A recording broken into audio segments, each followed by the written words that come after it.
sort of like a 1%, 99% issue.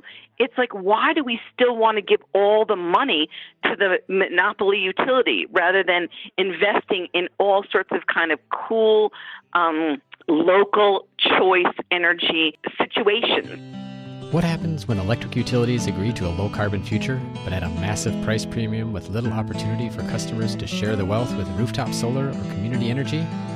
Mariel Nanasi is Executive Director of New Energy Economy in New Mexico, and her organization has been in the trenches at the legislature, the Public Regulation Commission, and even the state Supreme Court to defend New Mexico customers from the monopoly electric utilities' efforts to line shareholder pockets while sticking it to customers.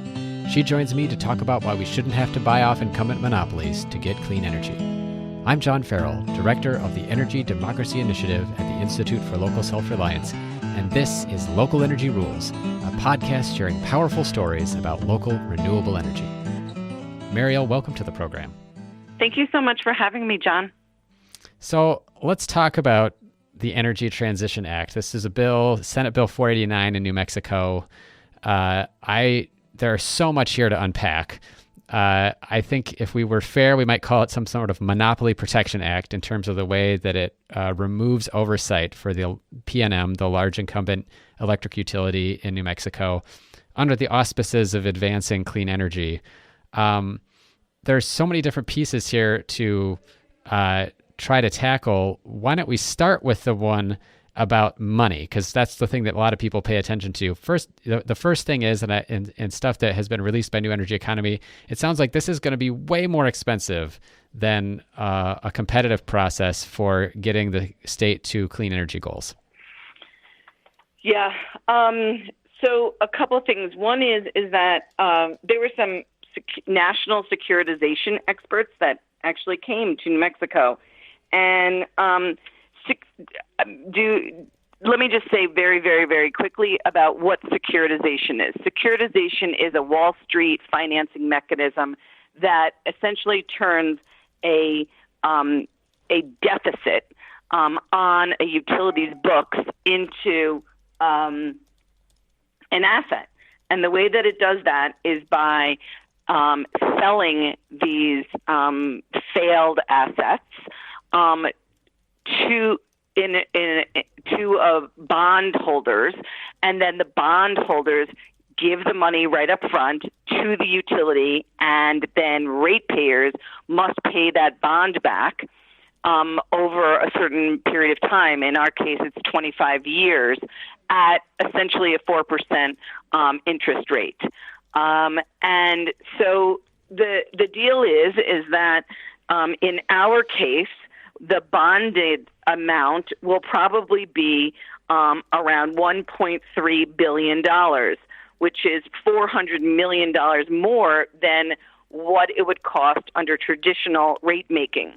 Now, when these national securitization experts came, they said, we've done securitization 64 times in the United States, and not one of those times has the utility been able to predetermine the amount that it wants. But in this case, in our case, it has done so. And so this is extraordinary and what they called unprecedented, and that's their word to describe the Energy Transition Act, which is what we're facing in New Mexico right now in the legislature. So there is a clean securitization bill that is also going through the legislature, and that one we would support. So if there's a way to lower the interest rate paid, and there actually ensures that there is a benefit, a financial benefit for ratepayers for lowering interest rates, we'd be open to that. But this bill does not do that.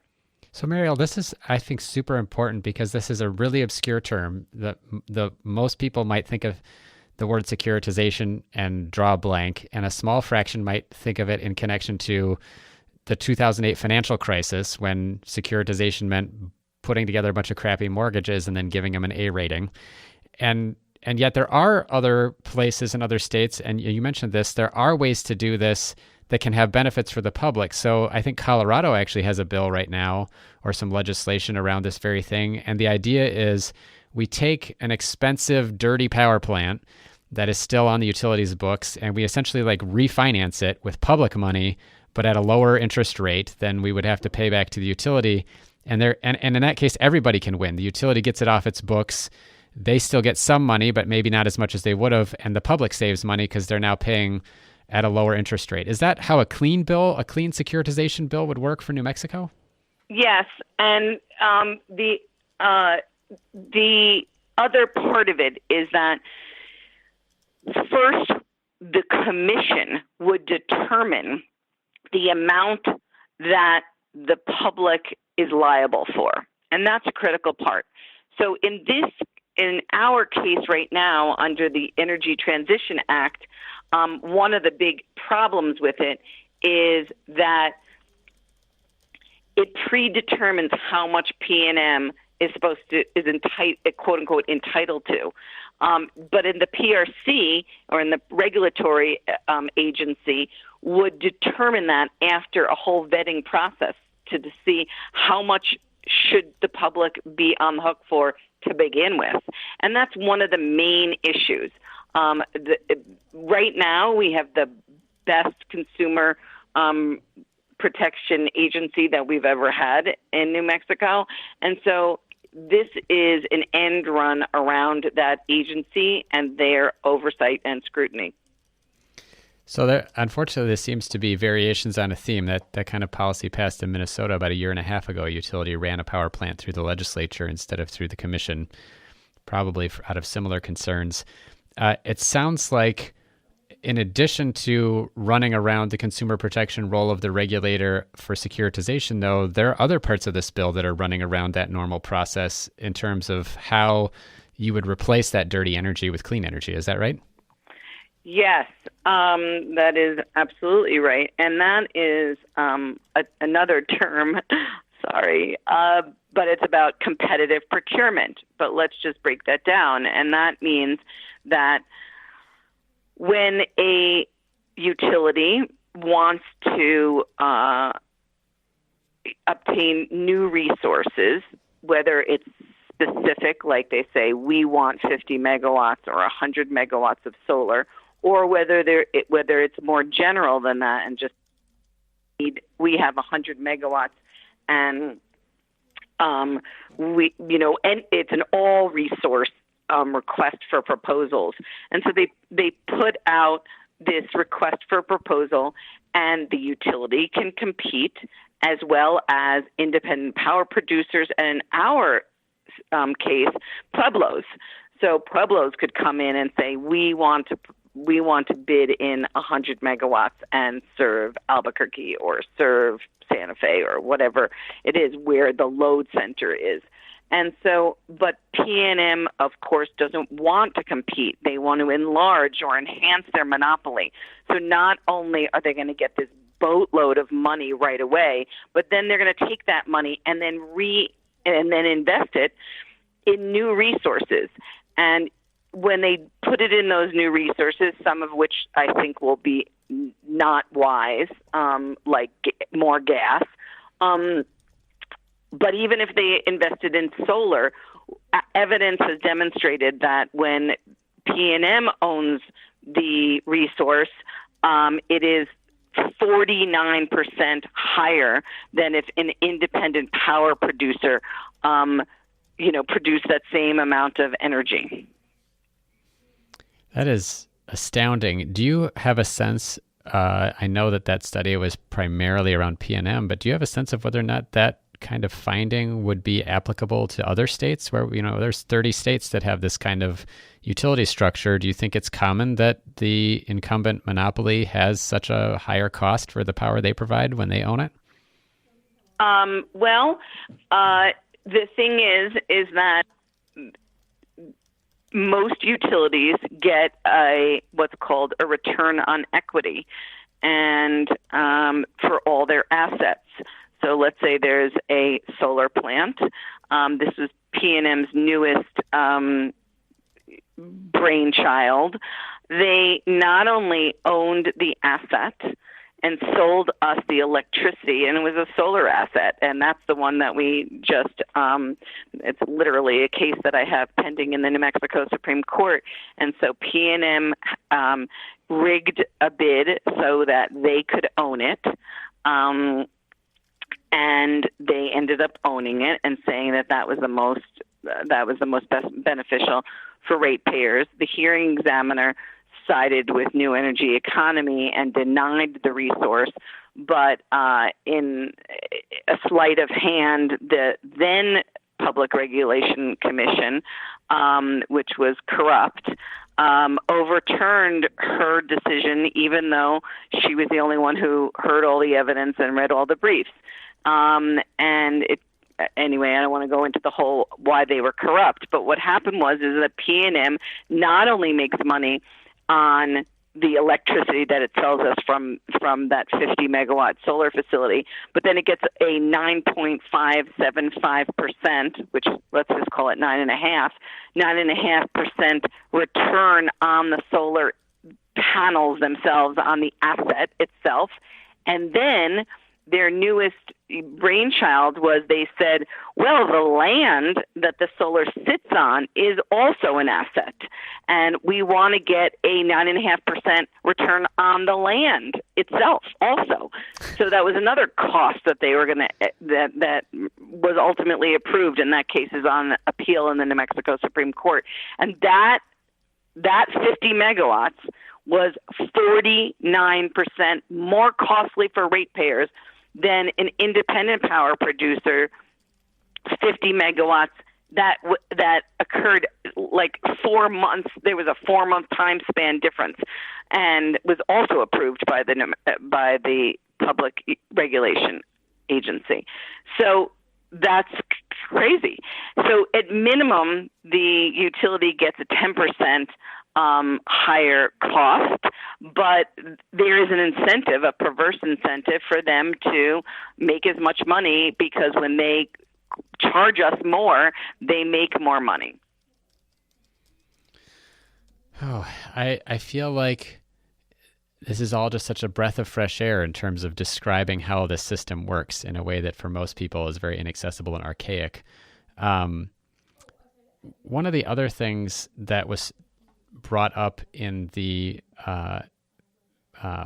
in the documents that New Energy Economy has produced and shared with legislators and other decision makers around this was also about where the clean energy is going to come from to meet the higher standards. So the bill would, with all of these problems in it in terms of who's going to get to own it, require some more renewable energy to be built or to supply New Mexico customers, but it sounds like it may not be necessarily built in New Mexico for the economic advantage of the communities there.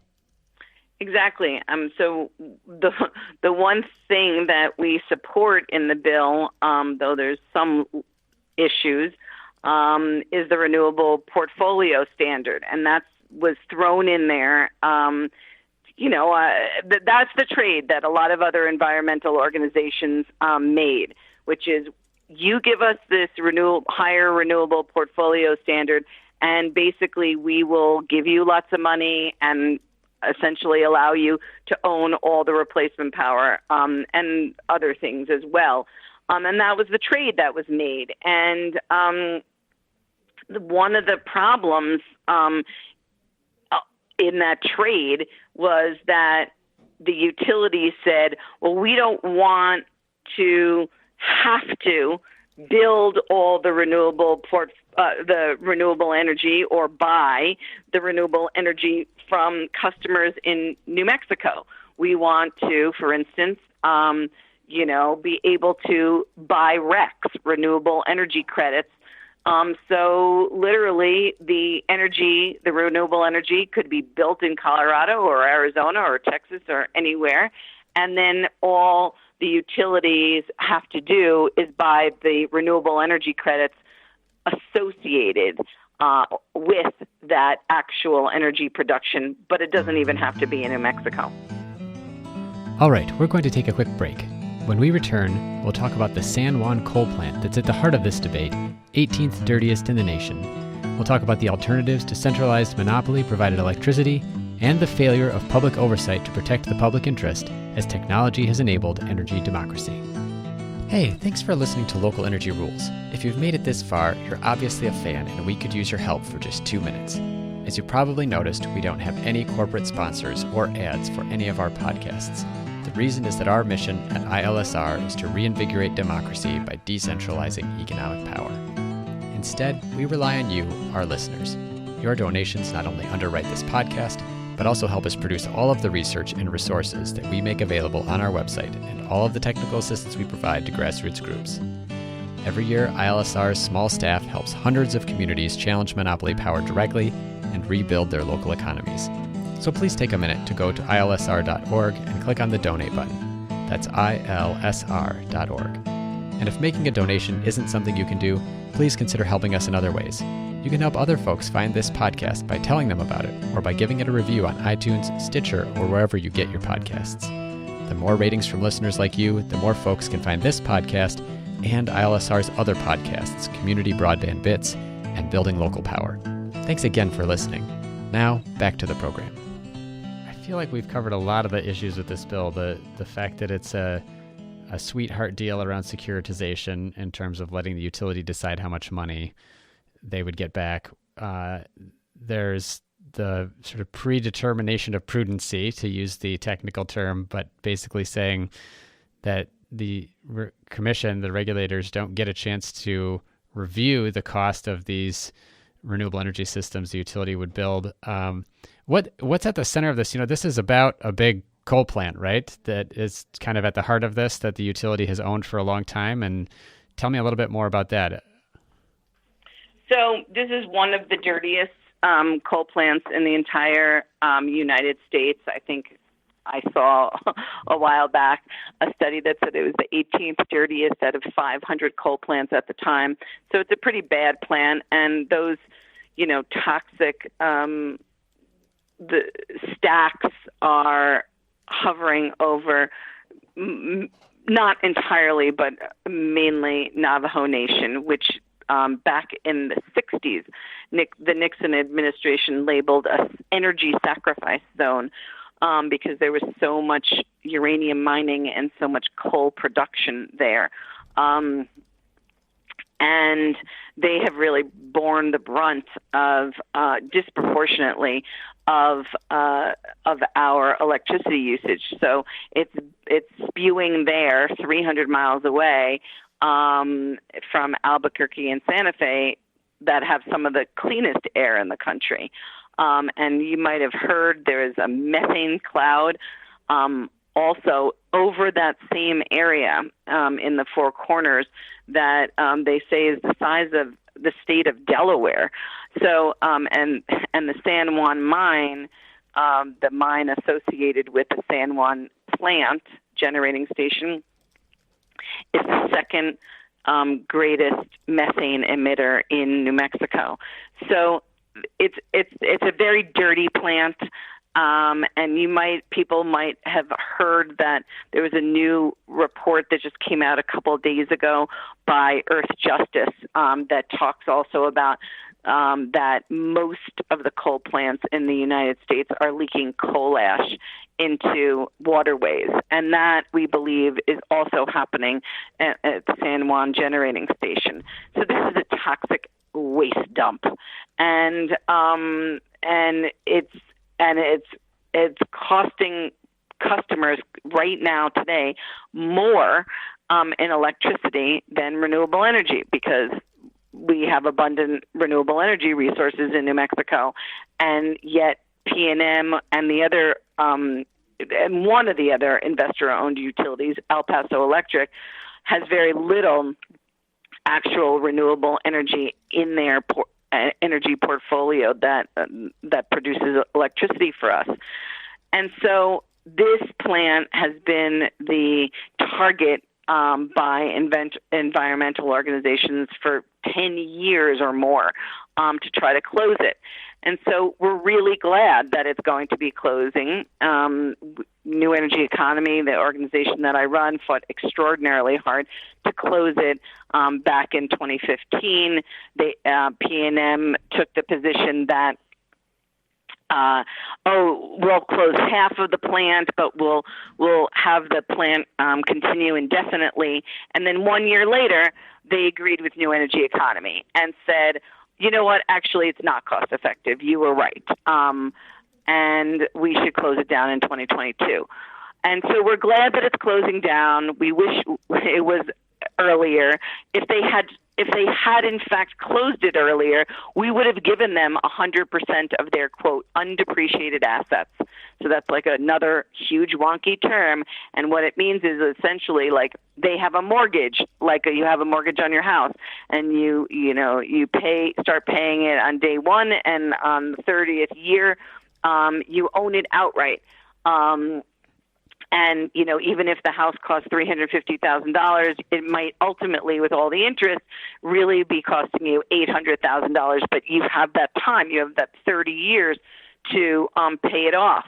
Well, this plant by 2022 will be a 50-year-old plant. You would think we would have paid it all off by then. There is no plant in the United States that has been around for 85 years, but PNM, we believe imprudently, had it on their books, like literally their financial accounting books, as mortgaged out till 2053.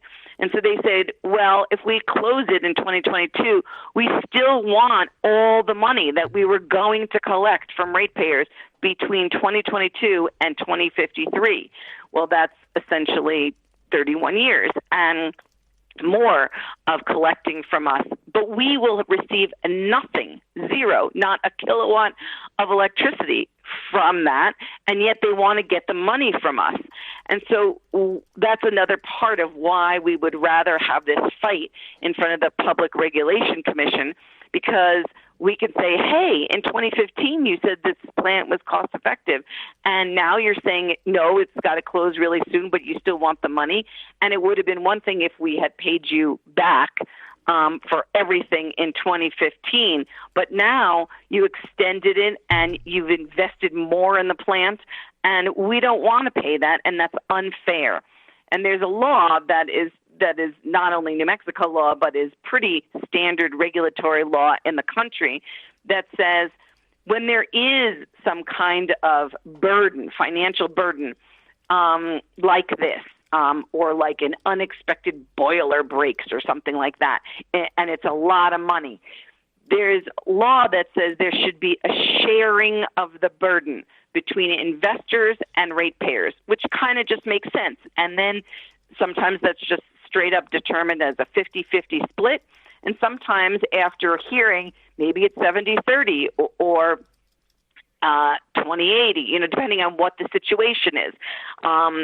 But here, again, PNM is running to the legislature, which, by the way, they, give a lot of money to those legislators for their election campaigns, and say, hey, just give us 100% without any vetting whatsoever. And these legislators don't know what the issues are surrounding this coal plant and all the associated liabilities. And so that's one of the big problems that we're having, is that in most situations when the best practice is implemented, it's after a hearing at the PRC, not before. And so that's another major problem with SB 489.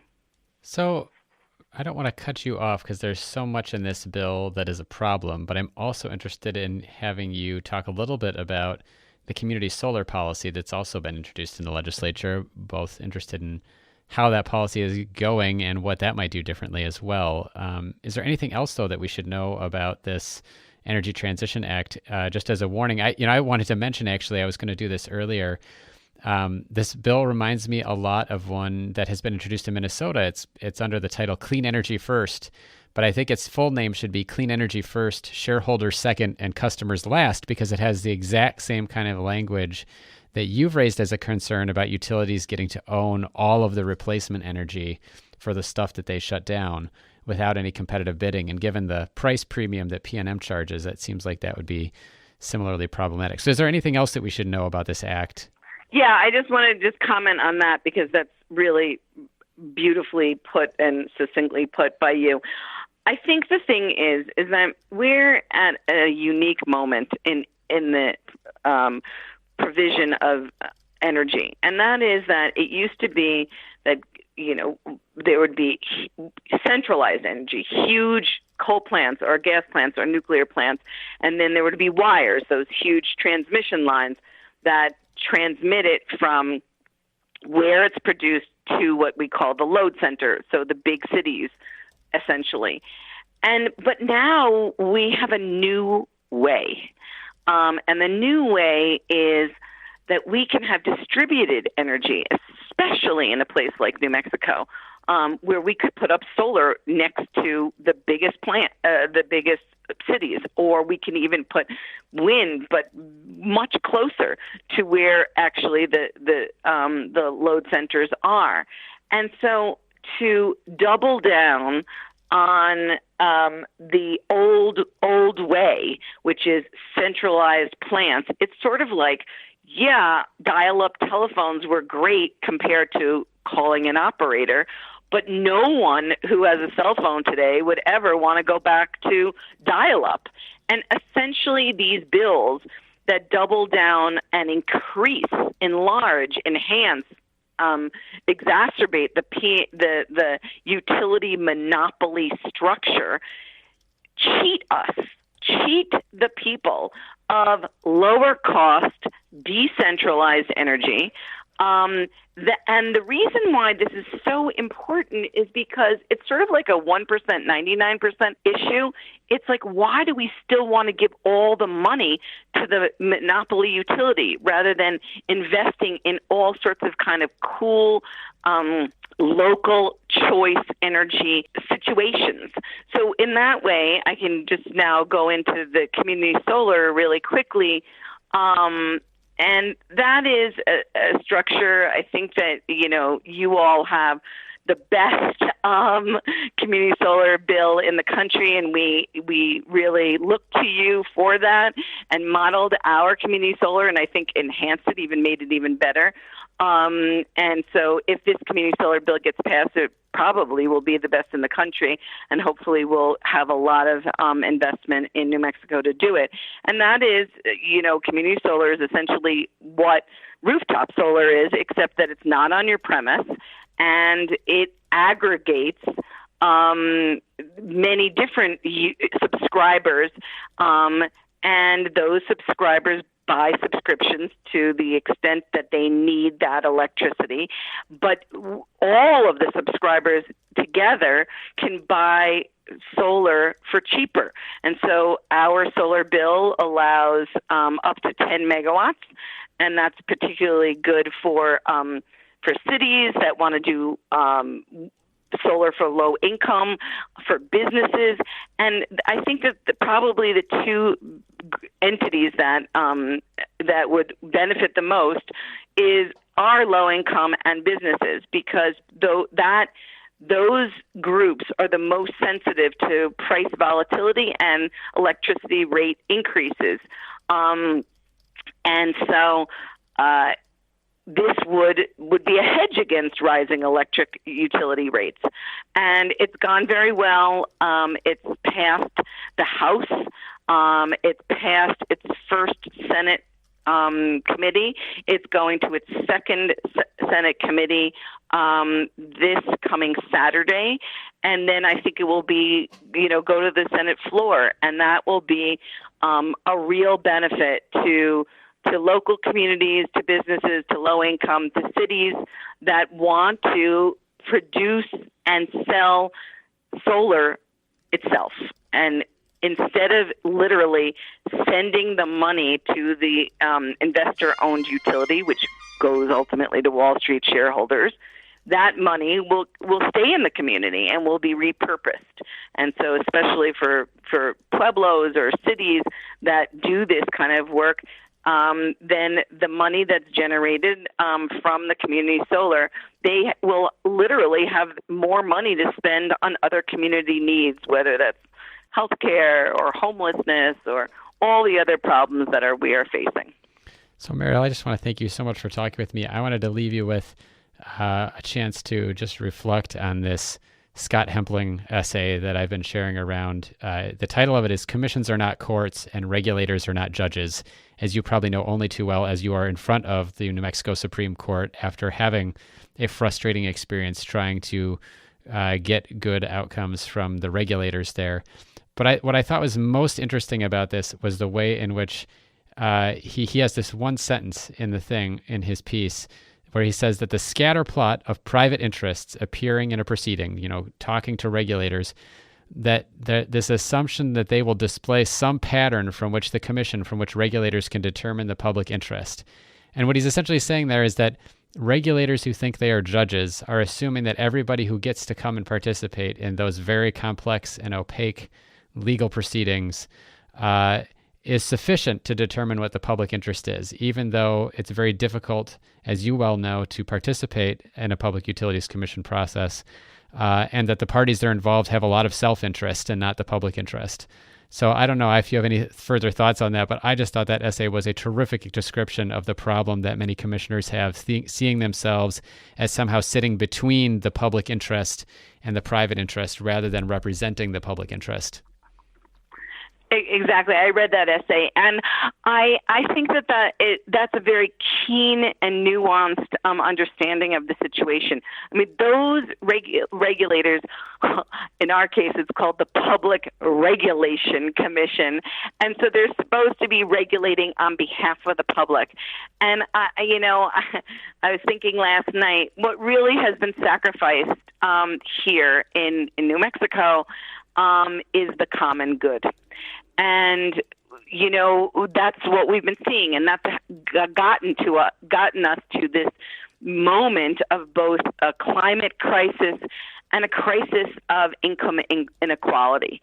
And in order to really step in and make major changes, which we would have to do in order to support the people who are really hungry for radical change, is to start investing back into the community. And that means